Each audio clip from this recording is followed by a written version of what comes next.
जय हिंद दोस्तों। चलिए दोस्तों बात करते हैं इस एक और क्वेश्चन के बारे में। इस क्वेश्चन में एग्जामिनर ने कहा a person lose 75% of his money in the first bet and 75% remaining in the second and 75% of the remaining in the third bet and return home with ₹2। His initial money was, उसके पास पैसा कितना था वो ये बताना है। तो चलिए सॉल्व करते हैं। देखिए पहले मैंने इसको मान लिया कि उसके पास जो अमाउंट था वो कितना था, आपका 5 लाख रुपीज़ था। मैंने एज्यूम कर लिया 5 लाख था। इसको 3-4 मेथड से निकाल सकते हैं, बट हम लोग इस तरीके से करेंगे ताकि थोड़ा सा अच्छे समझ में आ जाए।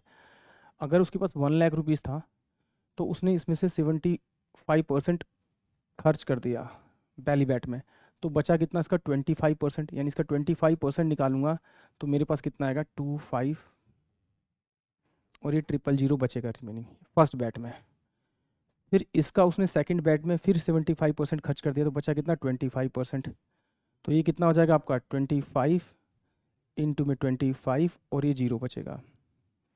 फिर उसने थर्ड बैट में इसका फिर खर्च कर दिया कितना 75%, तो इसका 75% निकालेंगे तो 25 इंटू में 25 इंटू में आपका 25 बाय में 10, ये आ जाएगा। इसको सोल्व करेंगे तो सोल्व करने पे ये आएगा 115,625।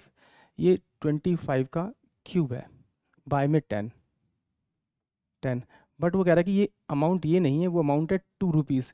तो इसको ₹2 बनाने के लिए किससे मल्टीप्लाई करना पड़ेगा, 20 बाय में 15625 से मल्टीप्लाई करना पड़ेगा। जिससे इसे मल्टीप्लाई करें उसी से हम डायरेक्ट इसको मल्टीप्लाई करेंगे, यानी कि 20 बाय में 15625। तो इसमें 525 है तो ये 25 चौके 100, 25 चौके 100, और ये वाला ये 25 चौके 100, तो ये कट जाएगा। इन दोनों को मल्टीप्लाई 4 चौक 16, 16 दूनी 16, 4 चौक 16, 16 चौक 64, और 64 इंटू में 2 करेंगे तो आपका 4 दूनी 8 और 6 दूनी 12, यानी कि जो आंसर आएगा वो 128 आएगा, यानी कि ऑप्शन बी आएगा। चलिए इसको एक और तरीके से देखते हैं, अगर इस तरह से नहीं करना। ठीक है, उसने यहाँ पर दिया है कि भाई 75% ना 3 बार घटे हैं उसके, तो 75% घटे हैं तो इसका मतलब 75 बाय में 100, इसका मतलब हुआ 25 दिया 75 और 25 चौके 100, यानी कि ₹4 थे तो उसमें ₹3 खर्च कर दिए, तो बचा कितना उसके पास में ₹1। तो ₹4 थे, ₹3 खर्च किए तो बचा कितना उसके पास ₹1 पहली बैट में। फिर जो रिमेनिंग बचा उसमें से उससे क्या हुआ, ₹4 थे उसमें से, उसके पास माना कि ₹4 थे, उसमें से उसने ₹3 खर्च कर दिए, 1 बचा। तीसरी बैट पे भी माना कि उस पर में अब जो चार चार रुपये थे तो उसमें से उसने क्या हुआ ₹3 खर्च कर दिए तो ₹1 बचा। इनका मल्टीप्लाई करेंगे तो 4 चौक 16, 16 चौक 64, यानी कि जो उसके पास टोटल अमाउंट था वो ₹64 थे। लास्ट में जो उसके पास बचा इन सबको मल्टीप्लाई करेंगे तो ₹1 बचा, बट एग्जामिनर कह रहे हैं ₹1 नहीं है, बचा हुआ ₹2 है। तो इसे कस से मल्टीप्लाई करेंगे 2 से, जिससे आप इसे मल्टीप्लाई करें उससे मल्टीप्लाई कर दीजिए इसे।